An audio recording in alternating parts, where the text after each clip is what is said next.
اللہ تبارک و تعالیٰ نے جو قرآن مجید میں حکم دیا ہے کہ آپ یہ کہیے کہ یہ قربانیاں اللہ کی رضا کے لیے ہیں. کیوں کر رہا ہوں؟ اللہ کی رضا کے لیے. اس نیت کو دہرایا گیا، کروایا گیا بار بار، اور پھر یہ بتایا گیا کہ وَالْبُدْنَ جَعَلْنَاهَا لَكُم مِّن شَعَائِرِ اللَّهِ، یہ قربانی کے جانور یہ اللہ پاک کی قدرت کی بڑی نشانی ہے.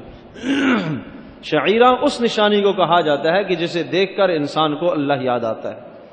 جانور دیکھ کر آدمی کو کیسے اللہ یاد آتا ہے؟ یہ ہر طرف جانوروں کا سما ہے، ہر طرف قربانی کے جانور باندھے ہوئے ہیں، کھڑے ہوئے ہیں، کوئی چرانے کے لیے لے کے جا رہا، کوئی چارہ ڈال رہا، کوئی پانی ڈال رہا. یہ سب مناظر دیکھ کر آدمی کو کیا یاد آتا ہے کہ اس خالق حقیقی کا حکم پورا کرنے کے لیے یہ سب کچھ کیا جا رہا. تو اس لیے قربانی کو شعیرہ بھی کہا جاتا ہے، وہ بڑی علامت جسے دیکھ کر اللہ پاک یاد آ جاتا ہے. اور دوسری بات بھی ذہن نشین فرما لیجئے، جمعے کے مضمون میں بھی یہ بات ہم نے عرض کی تھی کہ قربانی کا جانور اللہ پاک کی قدرت کی نشانی بھی، اور قربانی کا جانور وہ انسان کے لیے عبرت کی نشانی بھی ہے. عبرت کی نشانی کیا ہے؟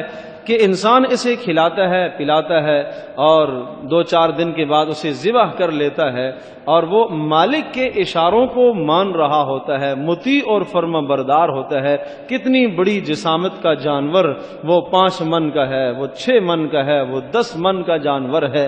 اگر اللہ نہ کرے وہ انسان کے اوپر بیٹھ جائے تو آدمی تو دب کے مر جائے گا، لیکن اتنا بڑا قوی ہیکل جانور، بڑی جسامت کا مالک وہ جانور اللہ پاک نے انسان کے تابع کیا ہوا ہے.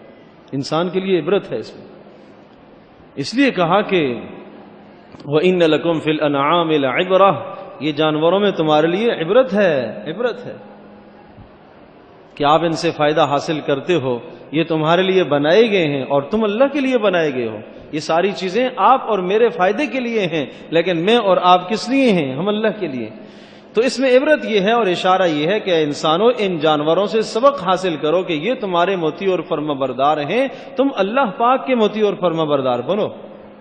اور یہ تمہارے اشارے پر جو ہے وہ ہر کام کرتے ہیں، کھانے میں پینے میں آپ کے اشارے کو سمجھتے ہیں. آپ اللہ پاک کے سری حکم کو سمجھو. جانور لا کر گھر میں باندھ دیا، جوان قریب بیٹھ گئے، اس کی غور خدمت کر رہے ہیں، اور اسے چارہ ڈال رہے ہیں، اور اسے پانی ڈال رہے ہیں، اور اسے جناب اس کے ماتھے پر، اس کی گردن پر ہاتھ پھیر رہے ہیں، اس کی خوب خدمت کر رہے ہیں. یہ عام طور پر دیکھنے میں آتا ہے، بھرپور خدمت ہو رہی ہے. اچانک اذان ہو گئی، اللہ پاک کی طرف سے بلاوا آ گیا. اللہ اکبر، اللہ اکبر، اللہ بڑا ہے. حی علی الصلاۃ، آؤ نماز کو، آؤ نماز کو.